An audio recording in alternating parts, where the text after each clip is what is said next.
হেৰা প্ৰিয়ে সংসাৰত পুত্ৰ কন্যাৰ অতি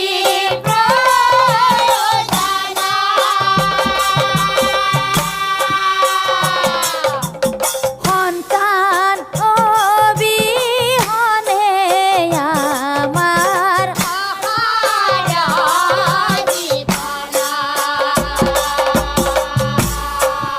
আৰু শুনা প্ৰিয়ে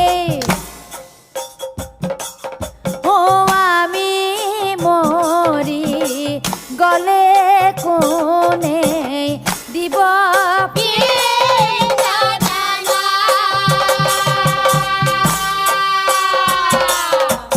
সেই চিন্তাই প্ৰিয়ে মোৰা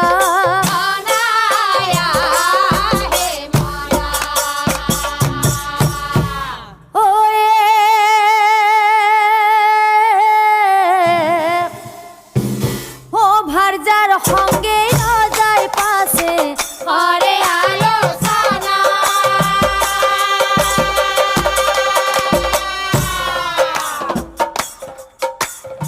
ও মন্ত্রী গণক মাতি রজাই বলিলা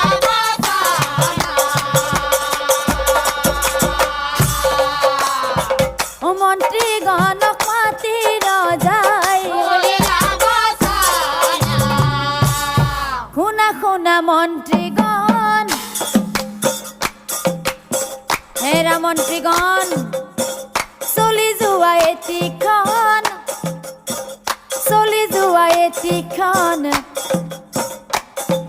ব্ৰহ্মভোজনৰ কৰা আয়োজন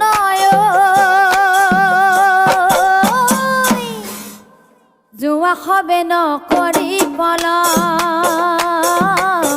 যোৱা সবে নকৰি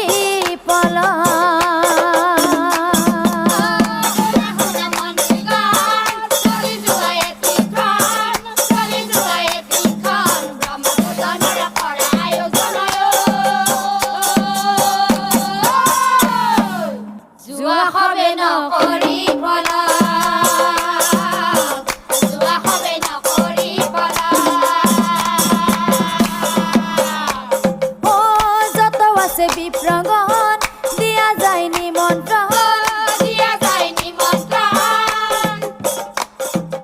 অহাকালিয়ে আহিব দিবা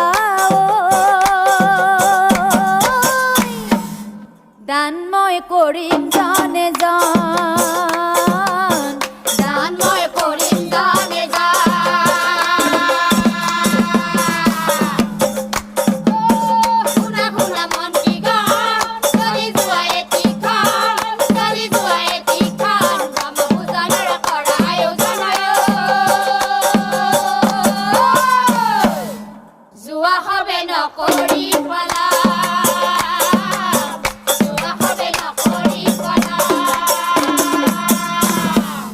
কথা শুনি মন্ত্ৰীগণ ৰৈ নাথাকিলা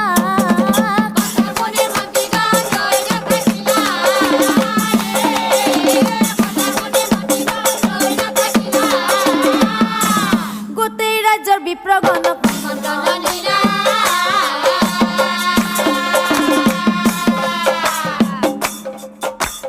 গোটেই ৰাজ্যৰ বিপ্ৰগণক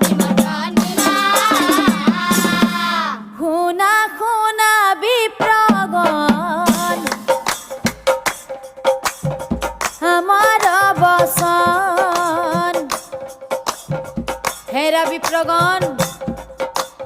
অহাকালি ৰজাৰ ঘৰে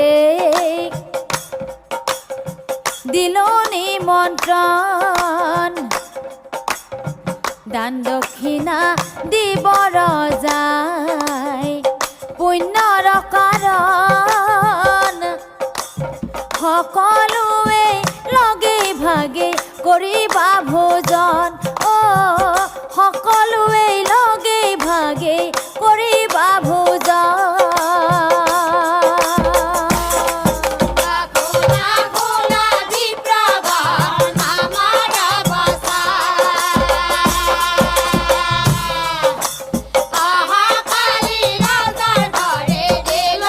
Mama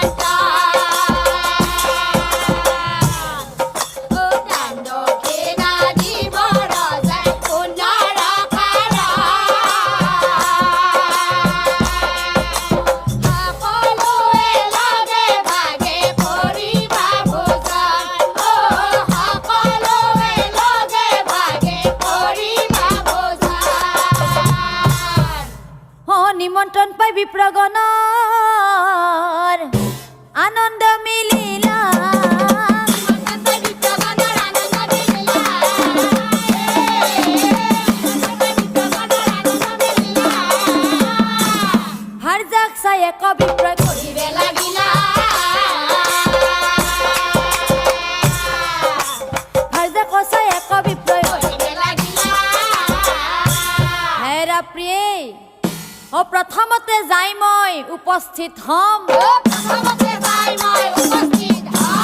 ভালৰো ভালটো মই খাব পাম আলোচনা কৰি দুয়ো ভাবিয়া থাক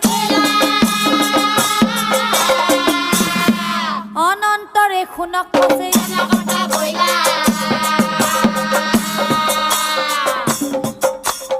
অনন্তৰে শুনক পছে আৰু আনফালে গিৰিধন বিপ্ৰই ৰাতিপুৱা উঠি ৰাতিপুৱাৰ হল বোলো হৰিধনৰ মা প্ৰিয়ে খোজ কাঢ়ি যাব লাগিব বহু দূৰ বাট আৰু প্ৰিয়ে যোৱাত যদি দেৰি হয় মই ভাগত পাম কম ঘৰত আহি দেখা পাম হেক্তা মুখখন হিমতে যাই পাছে যত বিপ্ৰ উপস্থিত হল আহি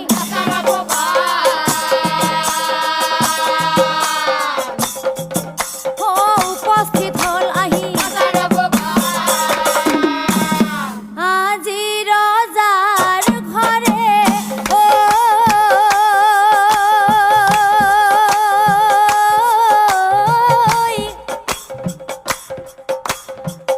বিপ্ৰ হবে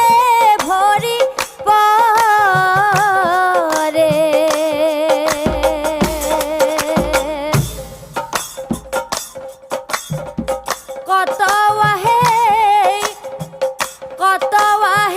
কত যে যাই দান দক্ষিণালৈ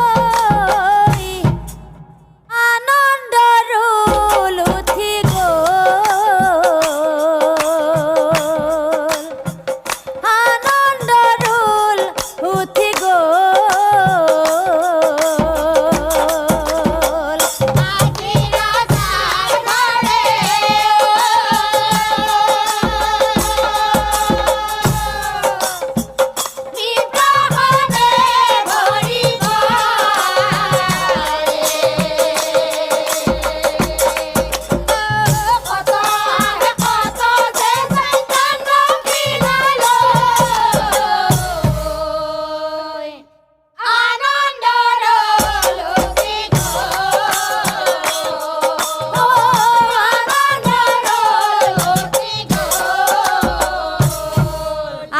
তাৰ পিছত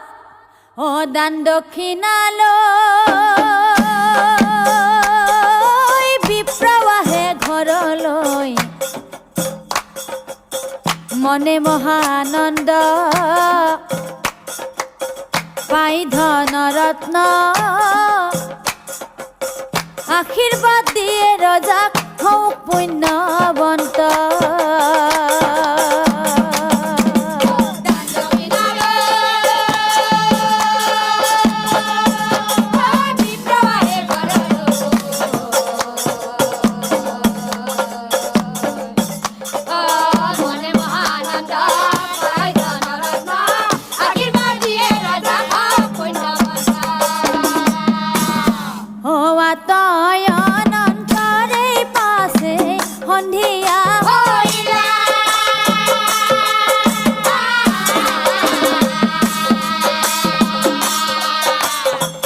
দক্ষিণাৰ কামৰ যায়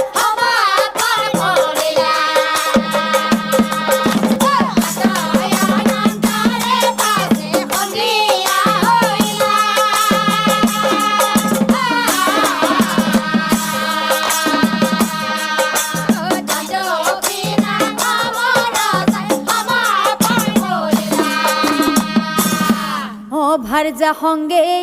বহি আছে বীৰবাহু হেন কালে এক বিপ্ৰ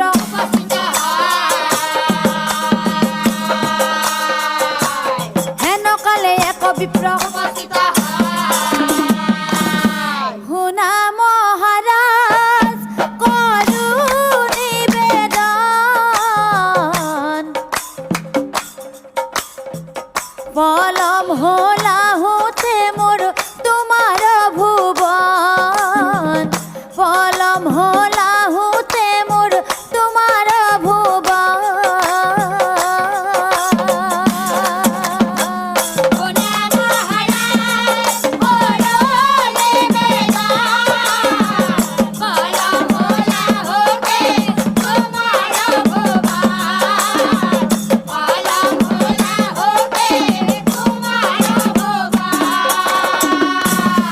মহাৰাজ যি দিয়া দানত মই তাকে লৈ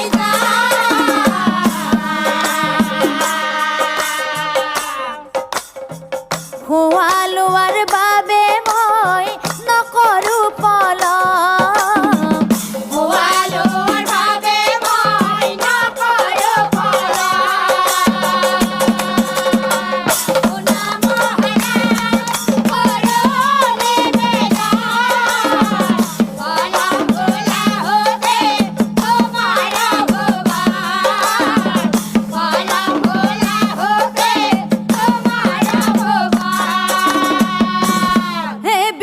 কথাত নৰপতি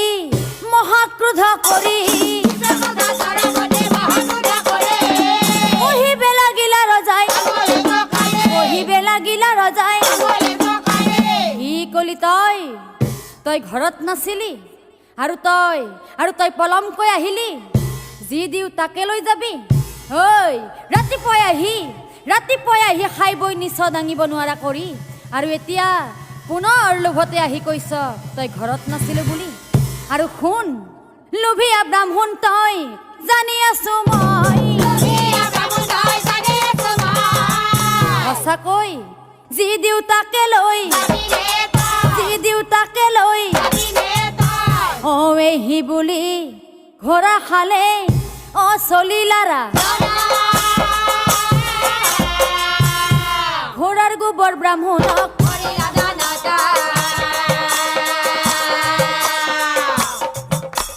ঘোড়াৰ গোবৰ ব্ৰাহ্মণক ৰানী বলে স্বামী তুমি কি কাম কৰিলায়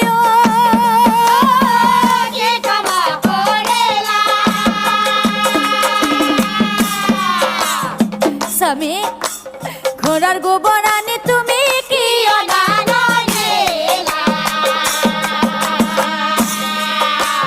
ঘোড়াৰ গোবৰ স্বামী ব্ৰহ্ম ভোজন কৰি আমাৰ যত পুণ্য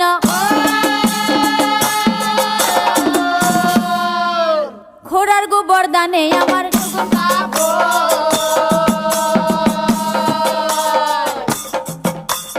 ঘোঁৰাৰ গোবৰ দানে আমাৰ ৰাণী বোলে স্বামী আমি এক কাম কৰো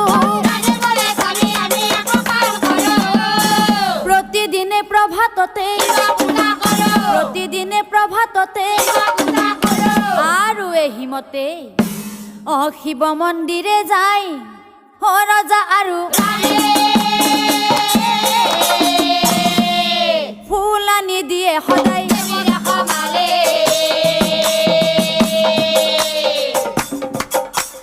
ফুল আনি দিয়ে সদায় ওম নমো মহেশ্বর ওম নমো মহেশ্বর ওম নমো মহেশ্বর ওম নমো মহেশ্বর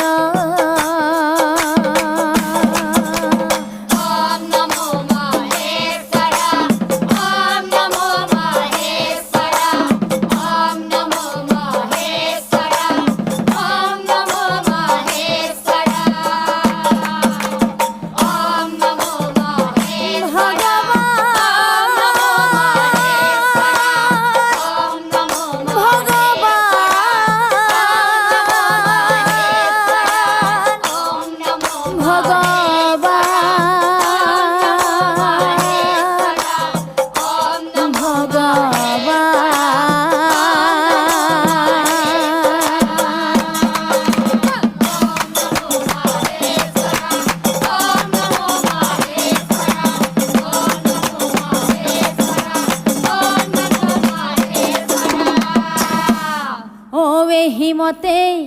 ৰজা ৰাণীৰ আছে দিন দশমা সহন্তে একক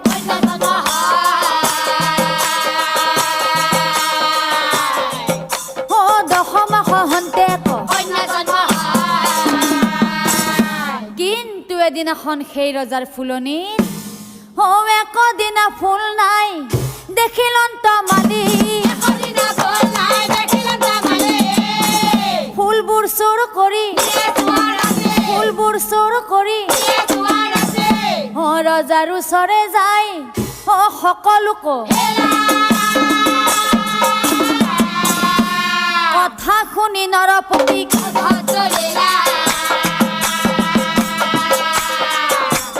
কথা শুনি নৰপতি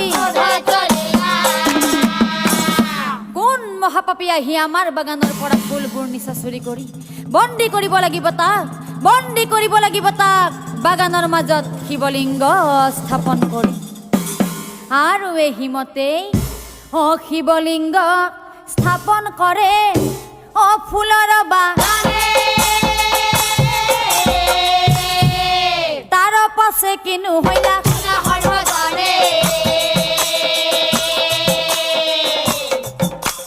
তাৰ পাছে কিনো হইলা পুষ্পদন্ত নামে এক গন্ধৰ্ব কুমাৰে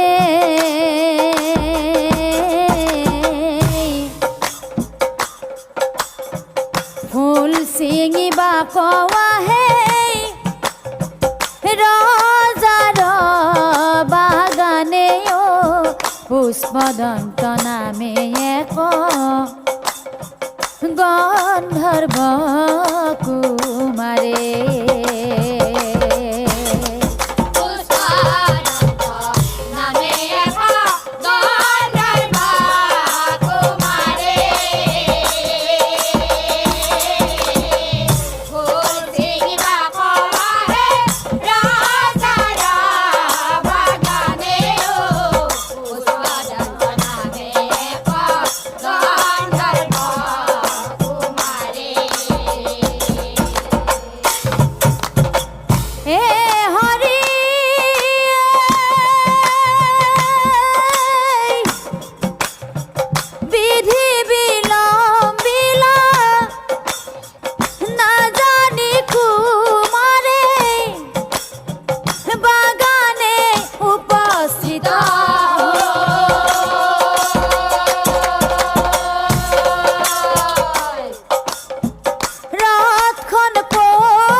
ফুল ছিঙি লৈ কুমাৰ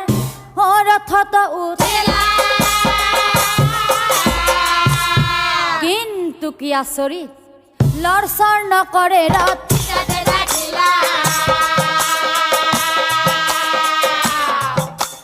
লৰচৰ নকৰে ৰথ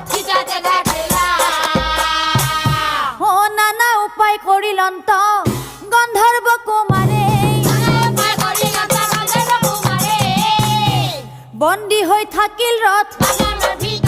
বন্দী হৈ থাকিল ৰথ চিন্তা কৰি থাকে কুমাৰ কিনো উপায় ৰজনী প্ৰভাত ভৈলা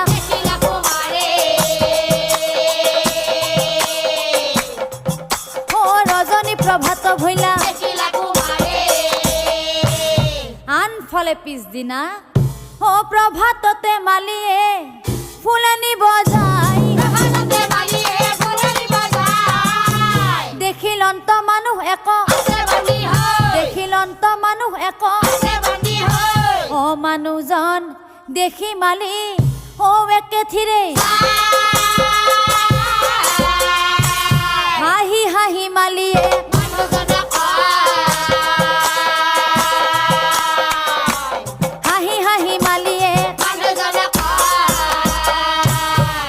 কতেনো পলাবি আজি কতেনো পলাবি কতেনো পলাবি আজি কতেনো পলাবি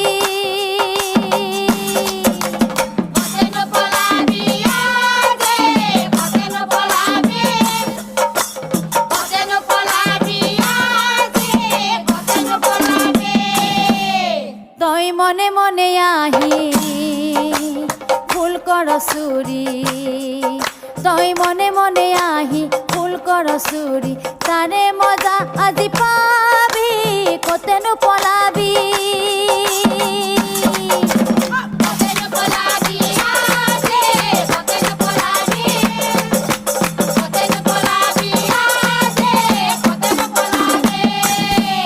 ও দৌৰি আহি মালিয়ে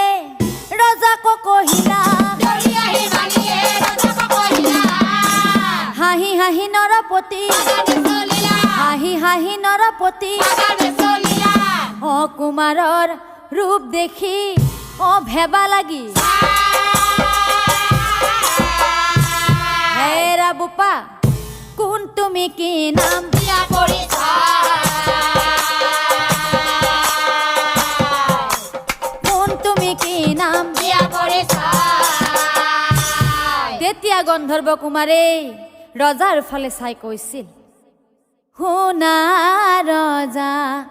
মোৰ পৰিচয়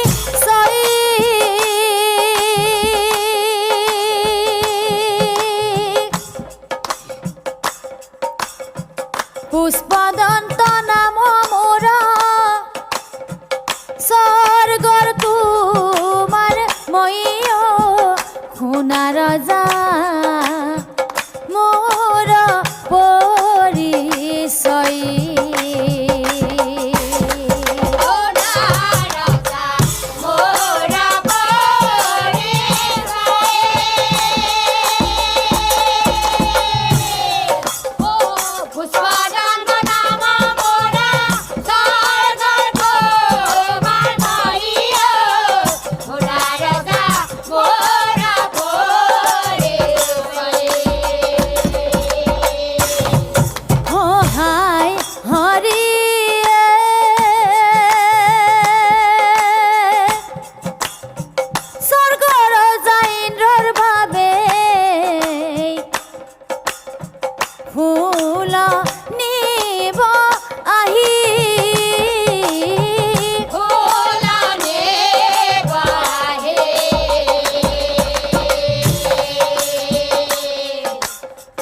বাগানত বন্দী হলো কিবা দোষে পৰি মই শুনা ৰজা মোৰ পৰিচয়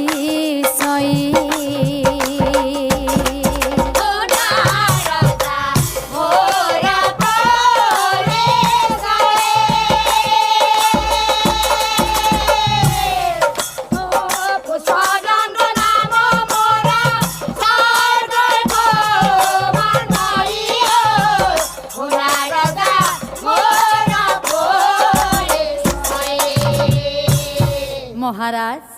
চৰণে ধৰিছো মই কাকুতি কৰিছো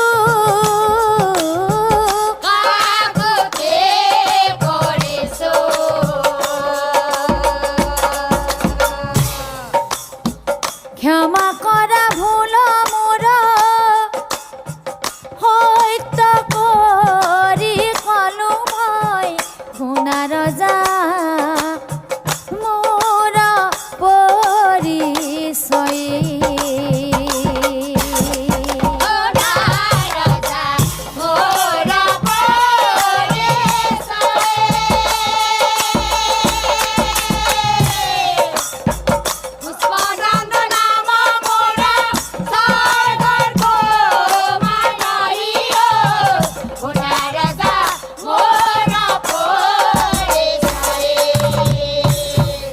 কলা তুমি তুমি স্বৰ্গ ৰজা ইন্দ্ৰৰ পূজাৰ বাবে ফুল নিবলৈ আহিছা ঠিক আছে মই এতিয়াই তোমাক মুকলি কৰি দিম কিন্তু কিন্তু এটা চৰ্ত আছে স্বৰ্গত মোৰ পাপ পুণ্যৰ হিচাপৰ লগতে স্বৰ্গত মোৰ স্থান আছেনে নাই এই কথা পুনৰ আহি মোক তুমি ক'ব পাৰিবা? পাৰিম মহাৰাজ, পাৰিম। ঠিক আছে। ও আথে বেথে নৰপতি ৰথেৰি দিলা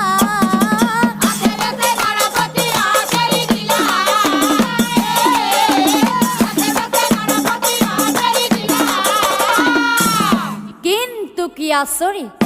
লৰচৰ নকৰে ৰথ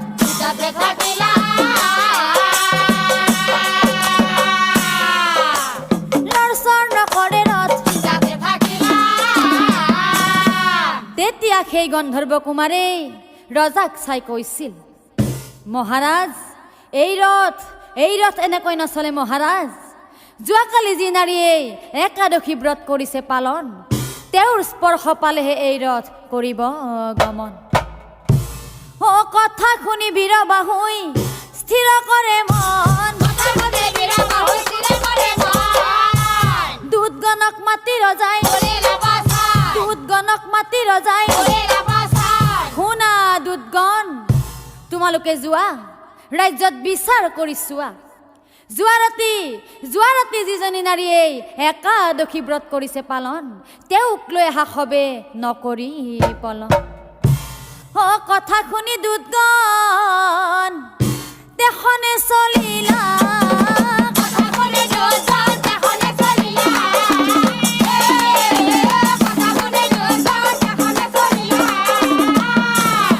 দেশৰ নৰ নাৰীক চাই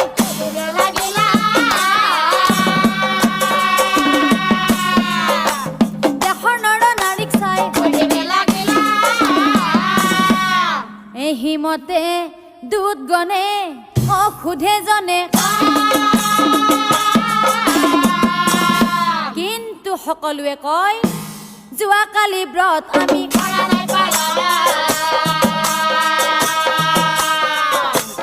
যোৱাকালি ব্ৰত আমি ঘূৰি ঘূৰি দূতগণ ভাগৰি পৰিলা হঠাতে কিছু দূৰে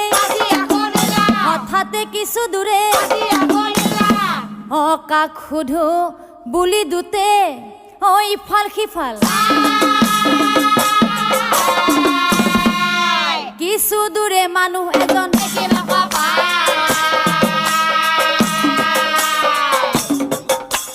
কিছু দূৰে মানুহ এজন হে ৰাবুপা কিহৰ কাজিয়া হে? কাজিয়া এজনী বুঢ়ী এজনী বোৱাৰী দুয়োজনী থাকে কাজিয়া কৰি। আৰু বোপাহঁত কিবা যদি বস্তু পাই দুয়ো ভগাই খোৱাত নাই, যাৰ ভাগত পৰে সিয়ে খাই থয়। হেৰা বোপাহঁত যোৱা যদি যোৱা বুঢ়ী কাষে যোৱা মোক সুধি লাভ নাই। এজনী বুঢ়ী এজনী বোৱাৰী দুয়োজনীয়ে থাকে কাজিয়া কৰি। এজনী বুঢ়ী এজনী বোৱাৰী দুয়োজনীয়ে থাকে কাজিয়া কৰি। কথা শুনি দূতগণ ৰৈ নাথাকিলা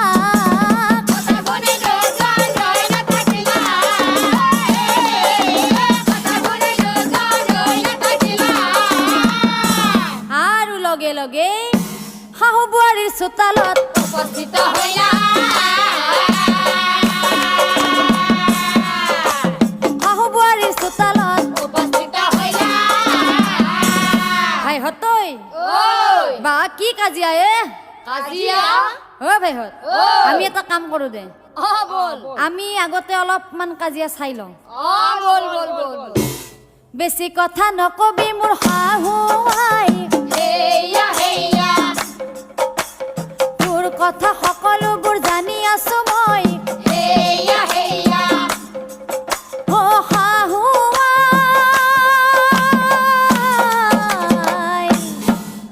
তাকানেৰে কোবাই মাৰি বেছি কথা নকবি মোৰ শাহু আই।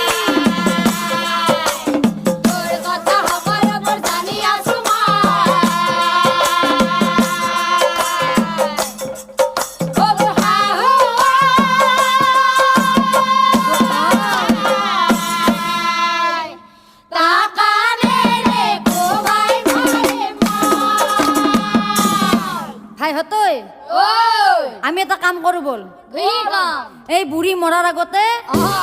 আমি আমাৰ কথাটো সুধি লওঁ যো আহা যাও অ আইতা অ কিহৰ কাজিয়া হে বোপাহঁত কি কম বোপাহঁত এটাই মোৰ বৰি কি কাম বাপায়াত তাই মোৰ বৰে বোপাহঁত কালিৰ পৰা আছে তাই লঘোণে পৰি কালি পড়া আছে তাই লগনে পড়ে আৰু বোপাহঁত ৰাতিপুৱাই ওলাই যায় ফালি ফটা মাৰি ও ৰাতিপুয়া ওলাই যায় ভালি কথা মাৰে গধূলি হলে ঘূৰি আহে হেক্তা হেক্তি কৰি ও গুছলে ঘুরি আহে হেঁটে করে বাচাহাত ও কিবা কথা সুধিলেও উল্টাই খেদি আহে কথা বুঝিলে উঠাই খেলি আহে আৰু কেতিয়াবা মাতি মাতি মৰি গলেও মুখৰ মাত নাহে ও মাটি মাটি মৰি গেল মুখৰ মাত মাৰে বোপাহঁত ওই কালিৰ পৰা এক টোপ পানী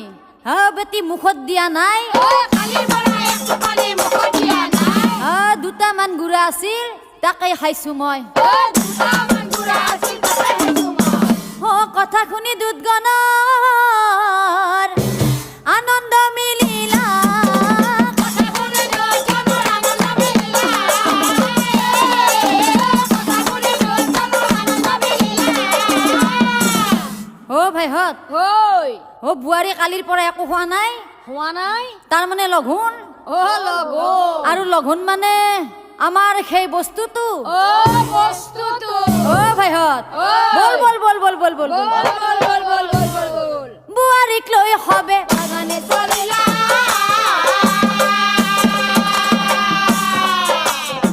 বুৱাৰীক লৈ হবে বাগানে চলিলা আৰু সেই বোৱাৰীয়ে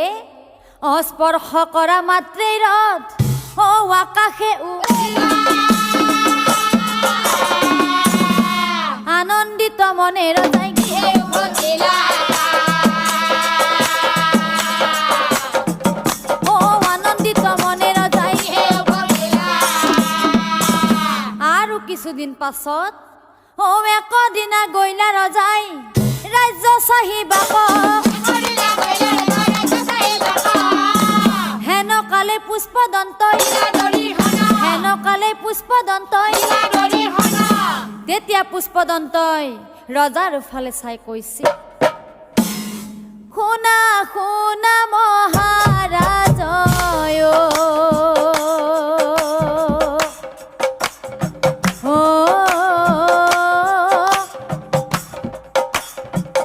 কৰিছো প্ৰণাম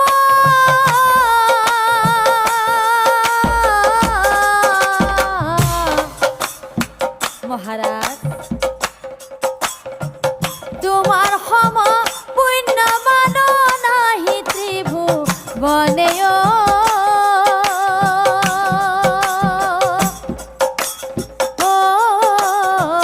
শুনা শুনা মহাৰাজয়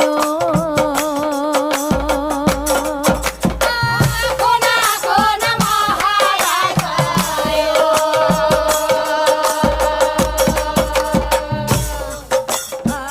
ওৰে তো প্ৰাণ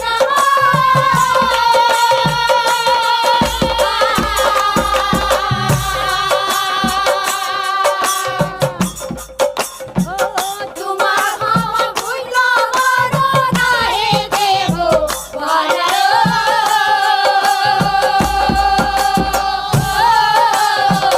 কোনা কোনা মহাৰাজ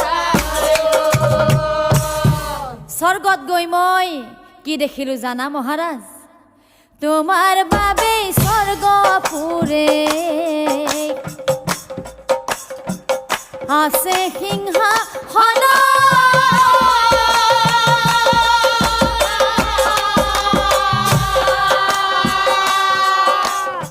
কিন্তু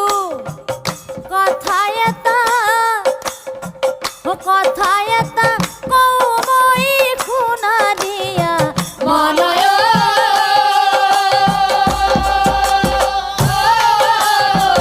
কোনা কোনা মহারাজ কি কথা জানা মহাৰাজ সৰু বৰৱে কওঁ আছে অতি কৈবি খাৰা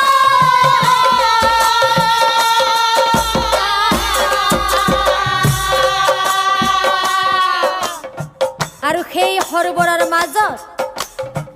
সৰোবৰৰ মাজে পৰ্বত আছে কি ৰানায়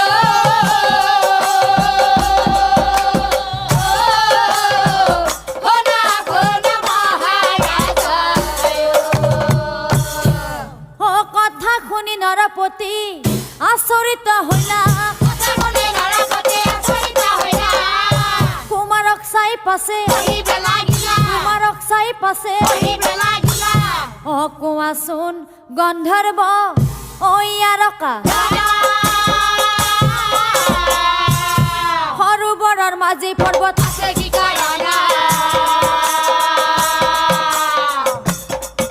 ও সৰোবৰৰ মাজে পৰ্বত তেতিয়া গন্ধৰ্বই ৰজাক চাই কৈছিল শুনা ৰজা মহা পুণ্যৱান হৈও তুমি এদিন এটা বৰ ডাঙৰ পাপ কাম কৰিছিলা তোমাৰ পৰেনে মনত সেই যে তুমি ব্ৰহ্মভোজন পাতি এজন বিপ্ৰক ঘোঁৰাৰ গোবৰ দান কৰি তিৰস্কাৰ কৰিছিলা সেয়াই হ'ল তোমাৰ মহাপাপ আৰু সেই মহাপাপ বাঢ়ি বাঢ়ি এতিয়া হৈছে 2 লক্ষ গুণ এক পৰ্বতৰ সমান অৰ্থাৎ সেই সৰোবৰটো হৈছে তোমাৰ পুণ্যৰ ফল আৰু সেই সৰোবৰৰ মাজত থকা পৰ্বতখন হৈছে তোমাৰ পাপৰ ফল আৰু যদি তুমি স্বৰ্গত স্থান বিচাৰা তেন্তে তুমি কি কৰিব লাগিব জানা ৰজা ও প্ৰথমতেই পাপৰ ফল তুমি ভুগিবই লাগিব হেৰা ৰজা কীট পতংগ হৈ জন্ম কীট পতংগ হৈ জন্ম কীট পতংগ হৈ ধ্বংস ও কৰিবা পৰ ও তাৰ পাছে মহাসুখেই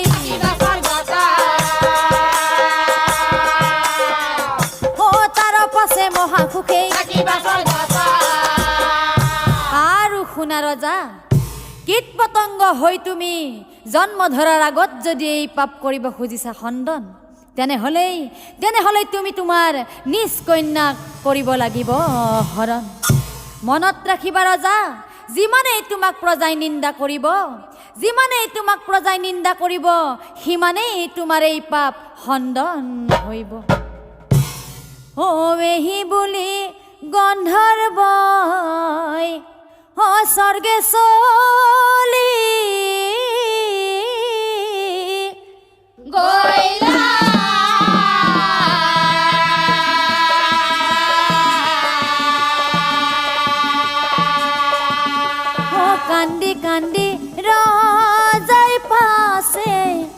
কান্দি কান্দি ৰজাই পাছে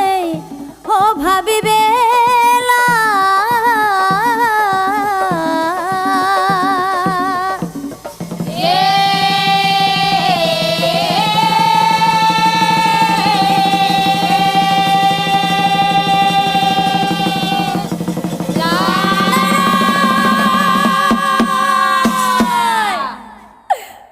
মই কেনো অভাগিয়া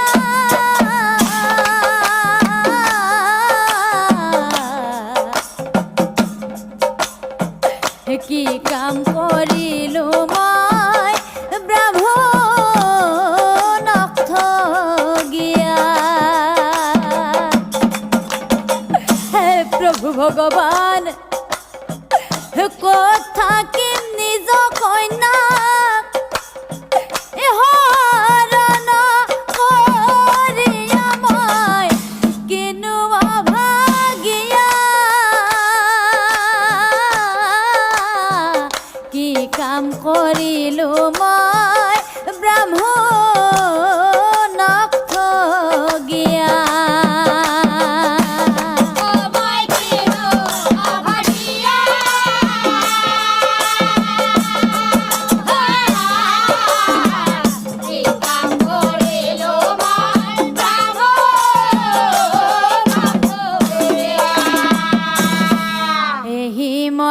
কান্দে ৰজায়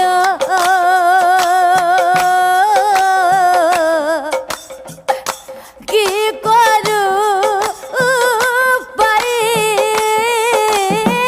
কি কৰো প্ৰভু ভগৱান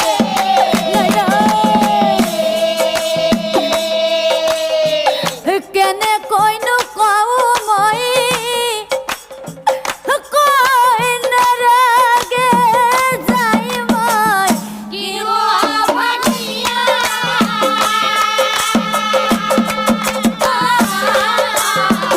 কিবা কৰিলো মই প্ৰভু নকৰা অৱে হিমতে কান্দি কান্দি অবিৰ বাহু লাজে লাজে ৰজাই আহি অন্তৰকে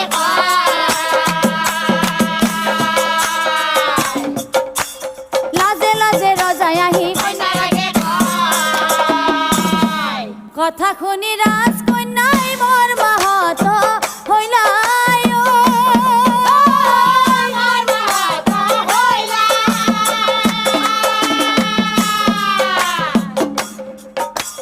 কান্দি কান্দি পিতৃৰ আগে কহিবে লাগে কান্দি কান্দি পিতৃৰ আগে কহিবে লাগে পিতা মোৰ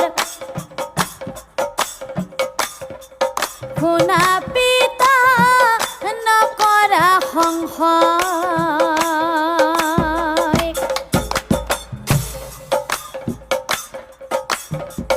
মোক সংগ কৰিলো আজি তুমি পলাই যোৱা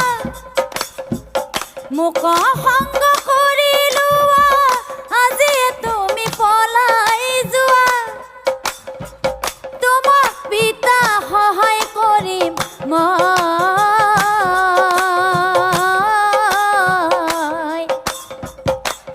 লোকনিন্দা নকৰো ভয়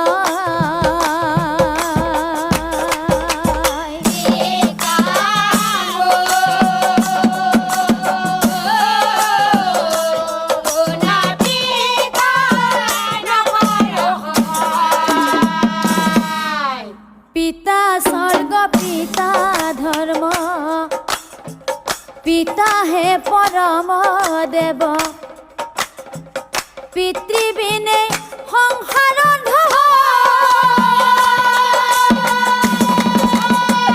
পিতা তোমাৰ সুখত সুখী হম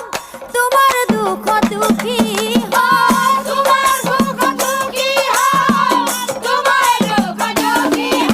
শুনা পিতা স্বৰ্গত যোৱাত সহায় কৰিম মই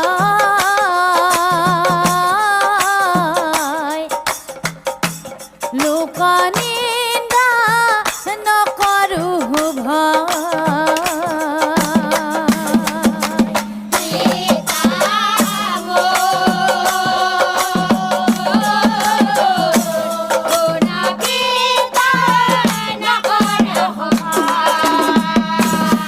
ঠিক কেনেকৈ কন্যাজনী পলাই গ'ল পিতৃৰ তাৰ পাছে কিনো হইলা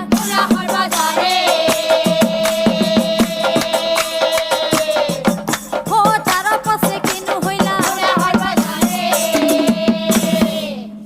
বনৰ মাজতে কন্যাৰ লগতে ঘূৰি ফুৰে বিৰবা হৈ মনৰ দুখতে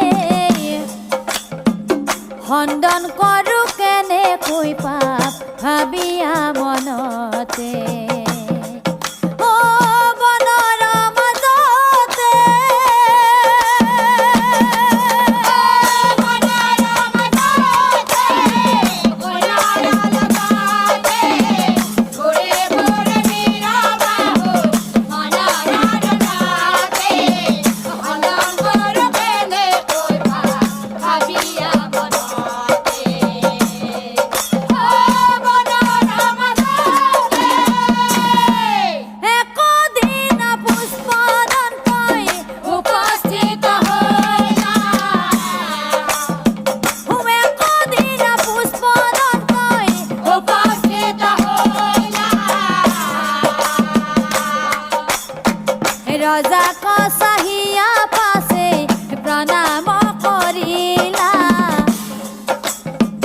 হাঁহি হাঁহি পুষ্পদন্তই কহিবে লাগিলা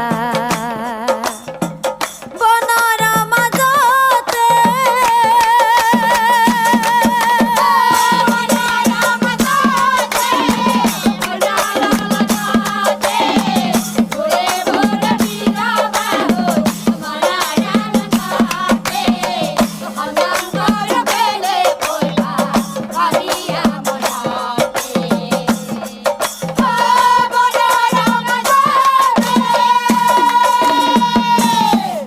শুনা ৰজা, তোমাৰ মহাপাপৰ পৰ্বত হৈছে খণ্ডন, কিন্তু অলপ মাত্ৰ বাকী আছে সেই ব্ৰাহ্মণক দান কৰা ঘোঁৰাৰ গোবৰৰ সমান। কিয় জানা ৰজা, তোমাৰ দেশৰ এজন তাঁতীয়ে তোমাক এতিয়াও কৰা নাই নিন্দা। তেওঁৰ নিন্দা পালেহে তুমি স্বৰ্গত স্থান পাবা, নিশ্চয় জানিবা। সেইখিনি পাপো তোমাৰ হইব খণ্ডন। একাদশী ব্ৰত পালন কৰা দুয়ো এক চিত্তমন। এহি বুলি গন্ধৰ্বই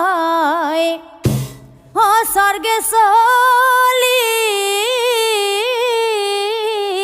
গৈলা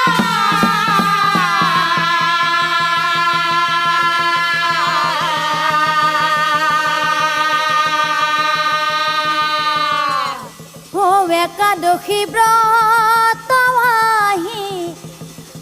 একাদশী ব্ৰত আহি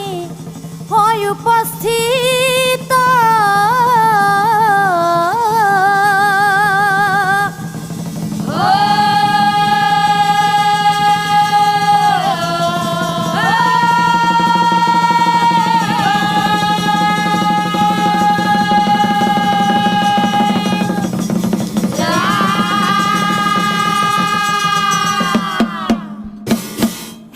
পৰম শ্ৰদ্ধাৰ ৰাইজ,